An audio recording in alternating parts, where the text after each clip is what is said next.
I got interviewed and one of the questions they asked, do you have any plans on having kids anytime soon? They were really proud of it. Something fell off. They didn't treat you like an adult. Your tea breaks were timed. Do you think it's held you back being an Asian Muslim woman in law? There was an invitation that went out for a summer boat party. I declined because it was during Ramadan. I was called into a meeting and I was told, this isn't a good look. You've got to play the game. If you don't play the game, you don't fit the mould. And if you don't fit the mould, you're out. We might have the words diversity floating about somewhere, but if you do look at the senior levels, we're not there yet. So many law firm partners need to hear that one. No one is coming to save you.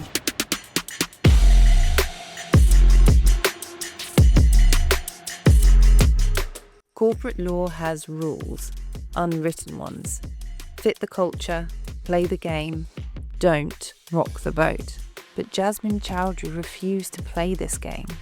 Now she's a partner at Waterstone Legal. This episode challenges law firm culture, diversity in the profession, and exposes the uncomfortable truth about how partnership really works.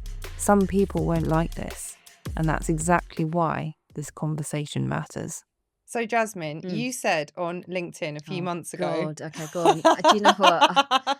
You don't know what's coming No, now, I do you? don't. Go on.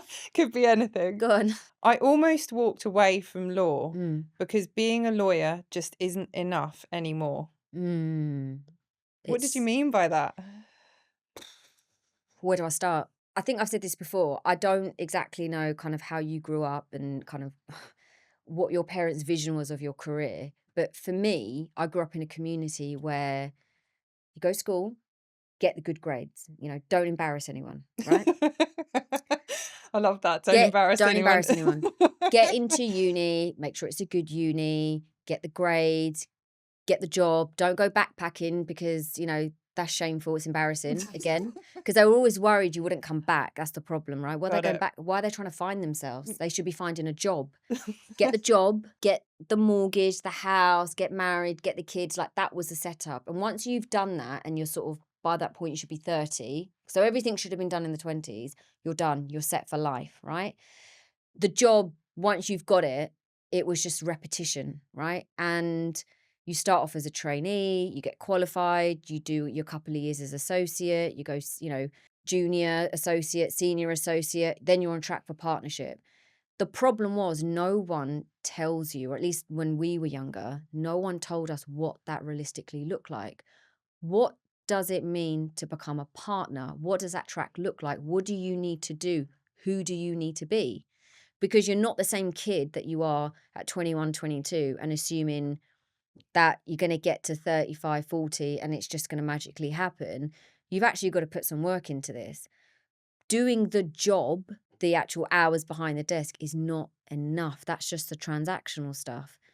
What about the type of lawyer that you actually need to be to prop up a business? What about, the personality that you're bringing to the table? What about relationships? Because maybe it's common sense, and maybe this is something I missed. But being a lawyer is more than just sitting behind a desk and doing the work. You'll learn that in the first few years and you'll just keep repeating it, and it will either get bigger and more complex and you'll kind of learn the stuff as you go along. But what about bringing business into a firm? Because that's actually what makes you valuable as a lawyer. Networking, relationships. Being partner isn't just a title. This is something I say to kind of trainees and junior lawyers today. You should not be chasing a title. What kind of lawyer do you want to be? Who do you want to be as that lawyer? Because when you get to partnership, people are assuming you're getting a salary, right? How are you justifying that salary? How much business are you bringing in a year? Because you're not going to last very long. And look, if you're on, a 500,000, 200K, whatever that number is, big, small firm, whatever it is, you're not getting paid just because you've got a title. You haven't earned it yet. It gets serious when you get to that point. That's actually when everything kicks in. You've got to bring that business in. And the problem you've got is the moment someone says, so you're looking for partnership? And you go, yeah, maybe, I think so. They go, great, go out network, bring in business. You're like, what? What do you mean? What do you mean? Because from day dot, you've taught me to sit behind the desk. And that was the focus, right? Put the hours in. You come in early, you leave late. You either didn't have the time to do it or you didn't develop the skills to do it, and then you're pushed in at the deep end, and now you've got to bring in that business. If you want partnership, where are your £1 million clients? And that was the problem. When it got serious, I had the uh-oh moment. I need to start branding. And all of a sudden I was thinking, but I'm not an Instagram like influencer. I'm not a TikTok sensation. I don't actually know how to put this out there. I can go into a room and I can talk to people, but actually I'm missing something. I'm missing the chain. And that was the problem. And that was the moment I thought, oh, I don't know if I can do this. Was that a kind of breaking point for you? I think I've said this before, like my route into law was probably quite normal. And then my early career was really, really different. So much so that my mom was like really pissed, if I'm honest. Like she was super pissed at me because I'd done the traditional go uni, did history, do the law conversion, like all of that. Paralegalled for 3 years, had great experience. You know, one of the best times I had was at MoneyGram, corporate in-house legal, loved it. Got the training contract done, right? And then 6 months after qualification, I got a placement at a top 100 law firm. And I got sold the whole, we're a family-friendly firm, it's great, you know, we're big corporate, but we're family-friendly. What does that even mean, family-friendly? They kind of sold it to me like, we are a big firm, and we mean, you know, we're serious people. That's great, okay? Because we're a big firm, we're top 100. Okay, cool, I got it. You're top 100. I've got you, okay? So you're not 101, you're top 100, okay? I love that. They were like, but we're really like a family. So you'll get the small firm feel, but yeah. top 100. I love that. And I was one. like, okay, cool. And actually, even in my interview, it was actually, I say it's funny. A lot of people haven't found it funny. I got interviewed by 2 men, and one of the questions they asked me was, so just to be clear, do you have any plans on having kids anytime soon? They did not. Yeah, I tell you, hand on the Quran, Oh they my said God. this, hand on the Bible, hand on any book they asked me, and they were really proud of it. And at the What? time, I was so stupid. I was like, no foreseeable plans, because it was the truth. I didn't have any foreseeable plans. I was like, the only plan I've got is I think I want to get an allotment and grow some fruit and veg, not kids. So I'm making jokes, thinking it's funny. I wasn't Yeah. actually until quite later on I realised that was really offensive and rude, actually, because the point for them was, we don't want to invest in somebody that's going to come in and have to go on maternity leave or have to, you know, leave us in the lurch. We want someone that's serious, right? And I kind of fitted at the time what they were looking for. And I was young-ish, like in my career, and I was really excited to be there. And really early on, I realised, you know what? This is quite a sterile environment. I don't quite like it. It doesn't fit me. Something felt off. Like, people were nice, firm was nice. Something just felt off. I didn't like you could leave the office at 7:30, right? But if you came in at 9:10 because, you know, you were at the gym or the train was late, whatever it was, that was a problem. They didn't treat you like an adult. Your tea breaks were timed. They didn't have kettles, they had the hot water, so it reduced time. It was little things like that. And I think for me, the point where I got really annoyed was there was an invitation that went out for a summer boat party, and I declined. And I declined because it was during Ramadan. And I was like, well, I can't go. I can't go for a piss up on a boat during a time when I'm fasting and I'm supposed to be in the evenings with my family. So I declined. I was called into a meeting and I was told, we noticed that you declined the boat party. I said, yeah, it's like during Ramadan, I can't go. Look, if there's a Christmas one, happy to be there. But, you know, you are serious about your career because this isn't a good look. And I said, I understand that. I knew, I get it, but it's Ramadan. I'm afraid that comes first. Okay, Jasmine, do you want to maybe take some time to consider this and maybe come back to us? We'll just resend the invite. And it was I've said no. And I realised at that point, no, I don't think I can actually stomach being in a place like this. It was just a different culture. So we parted ways. My mom was absolutely fuming. She was like, you got into a top 100 law firm, you had the good salary, what are you doing? And I was like, do you know what? I'm going to take some time out because I actually don't know where I want to be and I don't know what I want to do, but I know it's not that. Something doesn't feel right. Few months turned into 9 months. Someone approached me on LinkedIn and said, look, I noticed you're looking for work. We've got a new law firm. Partners have come together. We need somebody to head the property department. How do you feel? I was like, oh, this is it. This is what I've been looking for. My mum was so mad because she said, you've just started your career You should be focusing on experience. She wasn't wrong. Stable paycheck. She wasn't wrong. I think you should go back into employment, do it for a few years, and then you can do the self-employed consultancy route that you want to do, but don't do it now. Me being me was like, no, I think this is going to work.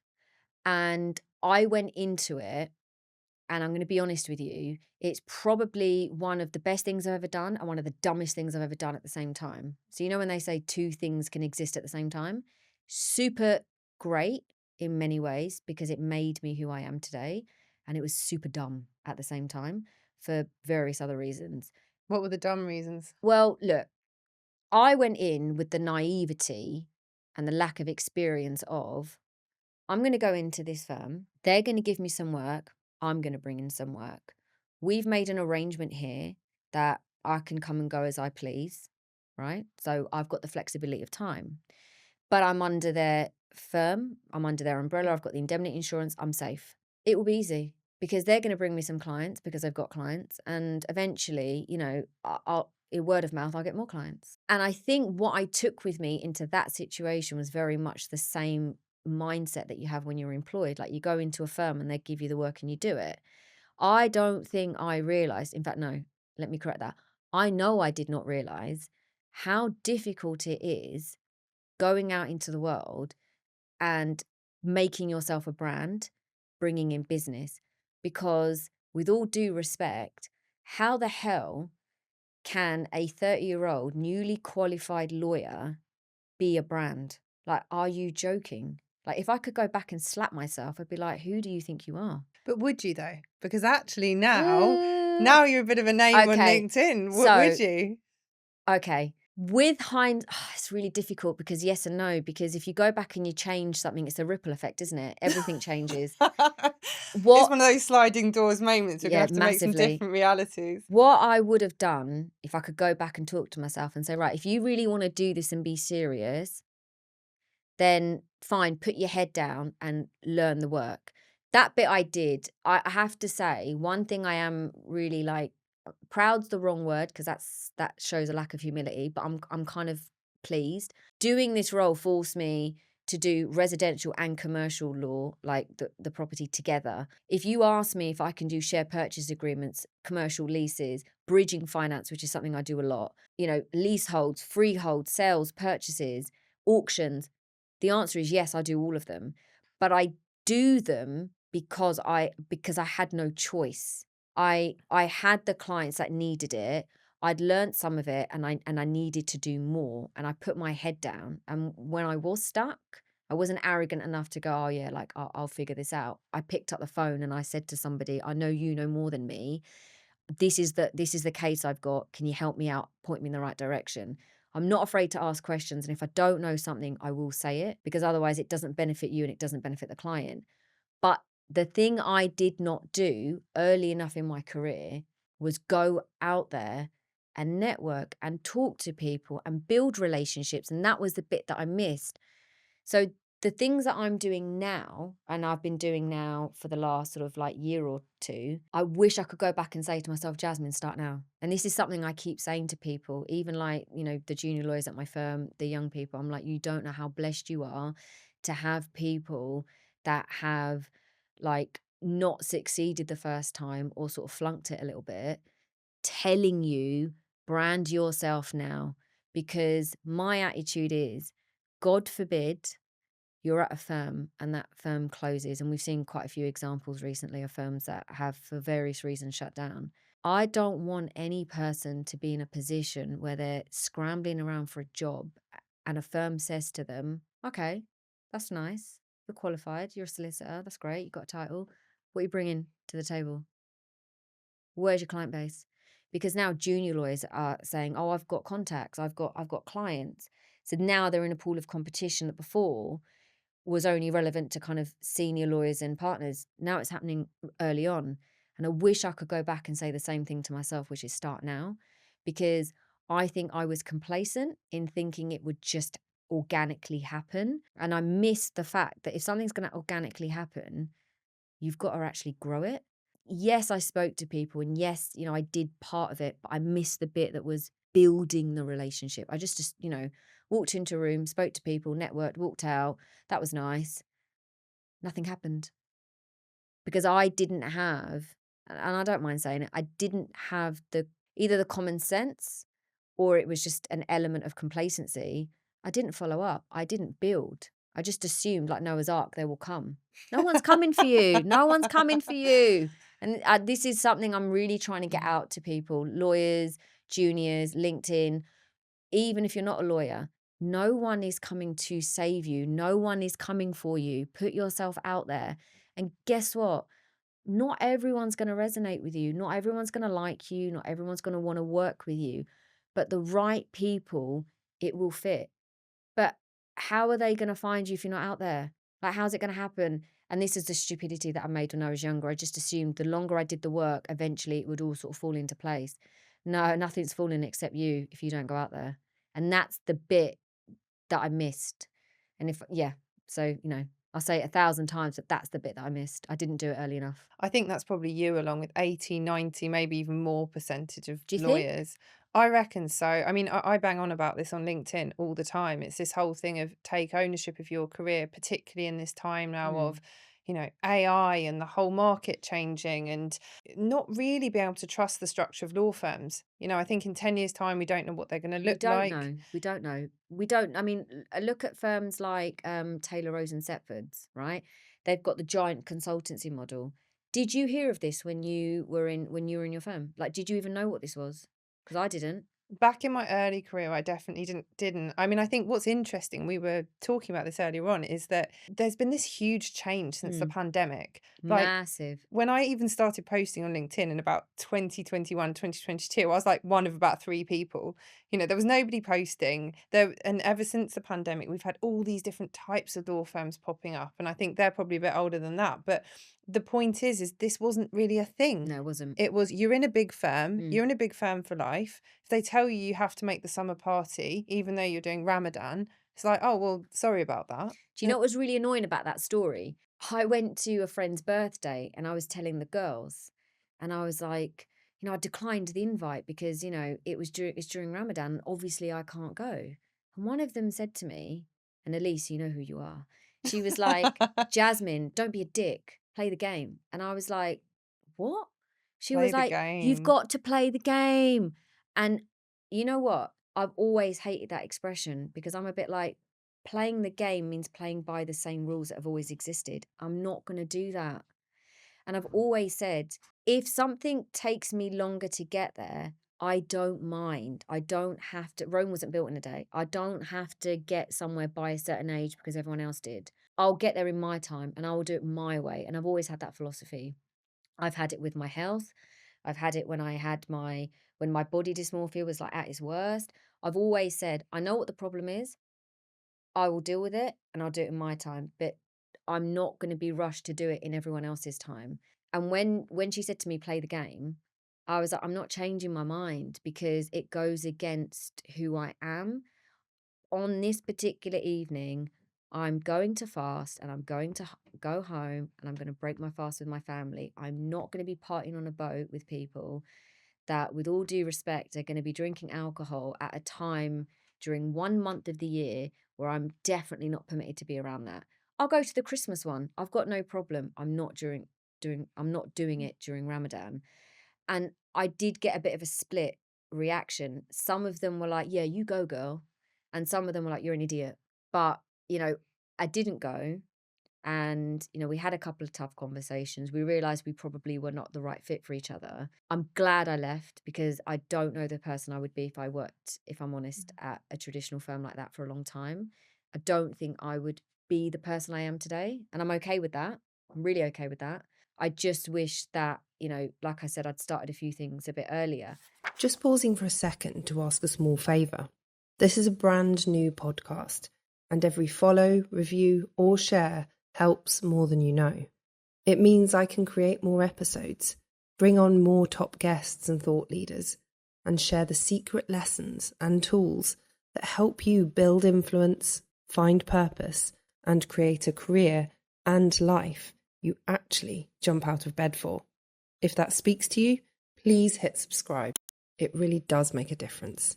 Now, back to the episode. Do you think it's held you back being an Asian Muslim woman in law? I'm going to say me personally, no, but I think it has affected others that I know of. Despite the Ramadan story? Despite saying, I don't think I would have fitted into a traditional structure law firm? So I didn't fit that one, okay? Now, that may have just been the wrong team, the wrong time, I don't know, right? But it's a bit like that analogy of dating. Just because you've had one bad experience or one bad relationship, it doesn't mean it applies to everyone. There are so many hundreds of firms in the country. I have a mindset of, if it's not that one, there will definitely be another one. So I never had that feeling of, I've never had it. I've never had a feeling of, I'm not going to make it. It's not going to happen. My thing has always been time. I think that's a big factor for me. It's my mindset. I always knew deep down that I'd probably be a lawyer, but I didn't know what the journey looked like. And I've always known at some point I was probably always going to be self-employed or a consultant, and I'd be running my own caseloads, and I'd kind of been doing things a little bit my way, but I didn't know how. And I kind of always knew at some point I'd probably be partner somewhere, but I didn't have the vision of big firm, small firm. I was like, I'll fit where I fit and it will be fine and it will work for me.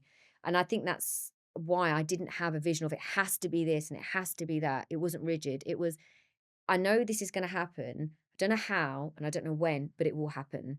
And because I had that mindset, I never had a feeling of being held back. But what I knew in that experience was I probably wasn't going to fit that type of a model. But if it's not that one, it would have been another one. And I'm also not very shy when it comes to just asking a question. I don't mind if the answer is something I don't want to hear, but I've got no fear in asking it. So I've been at firms where I've said, is there a prayer room? And they said, what? No. But you can make one. Okay, cool, thanks. And I've known friends that have said, I'd never ask that question. Well, why? What's the worst answer you're going to hear? Which is no. If they turn around and say to you, we don't do prayer rooms here, because it doesn't fit the culture of our firm, the answer to that is, okay, that's not a problem, in which case I need to step out and I'm going to go across the road and I'm going to use their facilities and I'm going to do that a couple of times a day. I said, there's a way of kind of making things fit to how you need it to. It's just about sometimes having the right conversations. And I think that's something I'm not afraid to do. So I personally don't think I've been held back, but I think that's got more to do with my personality. I think if I wasn't somebody that was bold enough to ask the obvious questions, then I think absolutely, I think I would have been held back, because people often have an idea in their mind as to how someone should look to fit a role, how something should look. And if you're constantly worried whether you fit something, then you might have a problem. But because I've never worried about the reaction on the other side, I don't think personally I have. Or if it has happened, I've been a bit oblivious to it, maybe. I don't know, maybe I've been oblivious to it, but I don't feel I've been held back. But like I said, I think that's because I always knew at some point I'd fit somewhere, so I wasn't too bothered about it. Does that make any sense? It does make Does sense. that make sense? I'm working that out in my head actually as I go along. What's going through your mind? I'm actually going over the question you've asked, and now I'm wondering, have there been periods where, as a brown female Muslim, there's been instances where maybe I would have been held back? Actually, look, you know what? The answer's no, bar two things. Bar two things, actually, now that I'm thinking about it. I don't drink alcohol. So when there would come occasions of, oh, we're going to go out for drinks on a Thursday night, I would always say, no, thank you, which was deemed rude to Got them, it. but not to Wow. me. And, look, I'll come for a bit, I'll have a Coke, but then I need to leave because I'm going to go to the gym. And I'd always get, she cares more about the gym than she does, like, her work colleagues. And I'd think, well, yeah, because that's my time and that's what I need. That's about me. I've got no problem coming and socializing, but I'm not going to drink alcohol. So I can't necessarily bond with you, perhaps in the way that you're expecting me to. I've never had a problem with it, and I've never felt a negative feeling about that. But I don't know if on the other side of it, that has held back people from maybe connecting and bonding with me. But again, that comes down to a certain culture in only specific firms. I've been at firms where it's been very multicultural and everyone's been very respectful, whether you're Turkish, Indian, Pakistani, Colombian, Brazilian, we're all from different, ends of the earth, and it's fitted really nicely. But the interesting thing there is, I think in a lot of the big firms, I'm probably going to get a lot of No, go on, say people it, 'cause saying I in feel like I now. know where you're going with this. Go on, say it. I don't think there's as much No. diversity as in some of the smaller firms. And what I'd also say is, and I don't really like to slam this because I had a hell of a lot of fun at the drinks trolley. Yeah, And go it was on. a big Friday thing. Yeah. And yes, I probably was one of the last ones there quite a lot of the time. Yeah. So I enjoyed that culture. But a lot of these firms have these cultures around Friday drinks, whether that's a drinks trolley and it's wheeled in, and when you finish one, you Yeah. get another one wheeled in, or everyone goes, out and then they end up clubbing, and then, all the stories come out, and actually, that actually forms a lot of bonding in the team It because it's, does. oh, who went out last Friday and who got smashed. And I don't know how much of that is as much now as it was 12, 13 years ago. But I feel like that's a huge part of the team bonding, at least. Look, to be fair, I probably did miss out on that because I didn't do it. So my thing was always when I'm in work, I'm very sociable, but after work, my thing was always I need to go to the gym. So I wasn't very flexible about that, which got me into quite a lot of trouble both in my professional life and my personal life. But if they had said, we're going bowling, or we're doing something else, I'm down, I'm there. My way of thinking was I can come for a bit, I can come for the first couple of drinks, I can have a coke, I can sit, I can have a chit chat, but there will come a point in the evening, and I've been there with my friends, there'll come a point in the evening where the conversations will turn slightly or your mindset's change because you're slightly under the influence. At that point, I'm going to struggle to have a certain type of conversation with you and bond. It's best. I'm being polite. I'm being polite, but I think that's like after about 8:30 p.m. 7:30, I'm probably out. And I get the, oh, Jasmine, you're no fun, and I'd say, no, I am fun, but I'm not this kind of fun. Yeah. So guys, I'll see you next time. Or guys, if you're going to go out for dinner at some point, or a bite to eat, or a kebab, or you want to go, but I'm down. But the pub culture, the drinking, the clubbing, it just that bit wasn't for me. I'd much rather enjoy you at work, and then I just wanted to go to the gym and go home. And if that alienated me a little bit, the thing is, I'm okay with that because I've then been so blessed to work with people at other firms where it's been a multicultural environment. We've respected each other. I've made great friends. In fact, I think I told you tonight, I'm actually staying at an old colleague's house. Like we're really good friends, like from the firm I was at, where I was like head of property. We're having a sleepover, a few of us I love together. that. We do it like a couple I times a thought year. you were joking when No, you no, it's first not. messaged me. I was Listen, like, that podcast time works perfectly because I'm going to a sleepover. No. Let me tell you something. One thing that you'll know about me is I never joke. I'm always serious. So if I say something, I'm being 100% legit. Like I've got my pajamas packed in my backpack. Like I've got my toothbrush, I've got Feel my like we need to get them pajamas. out. Like I'm down. A couple of times a year, we have a big sleepover, us and a couple of the colleagues, and I'm really blessed to have that. I've got genuine friends and I work with people that are amazing. So that was kind of my thing. If it's not that place, it will be somewhere else. But yeah, probably, to be fair, I probably don't have the look.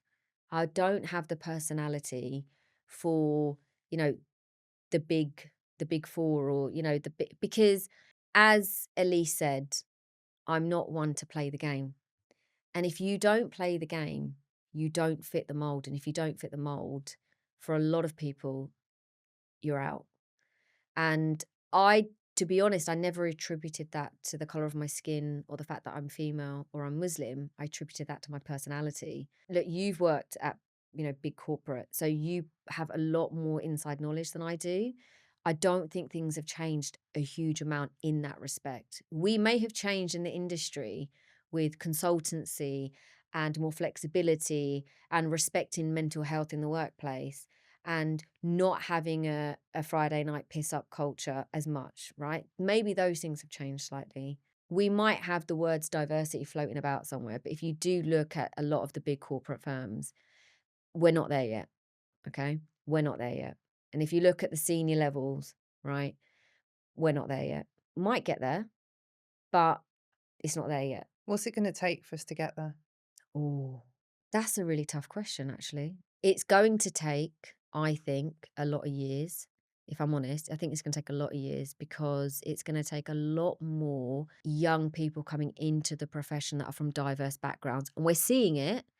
We are seeing it. We are seeing more Black, Asian, and people from slightly less economic, affluent kind of backgrounds coming in to the industry. We need to give more of them a chance because it has been a little bit closed off. And we need those people to stick at the profession, actually, because if they're not sticking at the profession, how are they going to get to the senior levels? Because we need those people at the top to be educating the junior lawyers. And we need people with different mindset. And this is why I try my best to say to people, you need to develop your character. You need to have your boundaries. It's okay to say no. If I ask you to do something and this goes against something that does not feel right to you, don't be insolent for the sake of being insolent. That doesn't benefit anyone. But if I'm asking you to do something and it doesn't make sense, please ask me the question. Please ask me the question if you don't understand something. I don't want you to say yes just because I've asked and said it. You know, I'm not your mum, I'm not your dad. It's not I've said it, therefore it's done. I want you to question something respectfully. I want you to come to the table with an idea. If your idea is better than mine, this isn't about ego. This is about me going, actually, do you know what? You've just taught me something. I like that. I'm going to do that. And I think we need more of that kind of mindset in the industry. It teaches people to think, to grow, to collaborate, not this is how it's going to be done. You do it this way or piss off. And that's kind of how it's been for so many years. We need more people with a fluid mindset coming to the top. That's not going to happen, I don't think, for quite a while. That's my opinion, and I could be really wrong about that, but I just think it's going to be incremental transitions. And that, to me, actually feels like real leadership. Oh, that's nice. I'm going to use that. Helen Yeah. Pamely said real leadership. Oh, no, I think it's what you're displaying. I think we can have all these leadership talks and courses and you can get a badge. But actually, real leadership is how you behave in the moment, how you treat people, how you train juniors, how you respect people, how you allow people to be themselves and become the best version of them, in my opinion. I think there's a misconception. I don't know if you've seen this, but I think people assume that you're a leader when you get a title. You've got the title, so therefore you're a leader. But not everyone is born to be a leader. Leading people means actually taking care of people. These people are under your wing. You have a responsibility. Take care of them. Teach them. You should want your juniors, you should want everyone in your firm, you should want them to be better than you. Not I'm better than you, so therefore you do as I say. They Ooh, have I to feel be- like so many law firm partners need to hear that one. But they do. Look, okay, hold on. I love work with me it. for a second. Forget your professional life for a minute, right? If you're a parent, and anyone that's listening that's a mum or a dad, right? If you are genuinely a loving parent that takes your responsibility seriously, and I know good parenting because I've had them, right? They guide you, they teach you. Sometimes they're a bit firm. Hopefully for the most part, relatively fair, right? They teach you what they know, but they know their limitations, that they don't know everything. So sometimes you've got better ideas that come to the table. The whole onus is helping you to become the best version of you, grow, be better. And a good parent always says, I want them to do better than I ever have in my life. I want to teach them the things I know that are best. I want to teach them the things that I got wrong so they can learn from it. And I want them to be better than me. If you're a kind of parent that says, oh, I don't want my kids to be better than me, I think you need to sit down and take a long, hard look at yourself. And I use that, and I even say this to like some of my colleagues at work. As a boss, you're like their father at work. You're like their mother. You should be guiding them and teaching them, and you should be open for them to come to you and say, I've got a question. I don't understand something. There should be no fear. There should be respect. There should be open conversations. There should be, I want you to be better than me. I want you tomorrow to teach me something that I don't know so that it opens my mind. That's how I think it should look. And I don't think you're going to invoke respect from people by instilling fear in them. Thanks for listening to Lawyer Unleashed and for being a part of this community. If you enjoyed this episode, please subscribe and share it with a friend who you think would benefit. And just FYI, this conversation is off the record.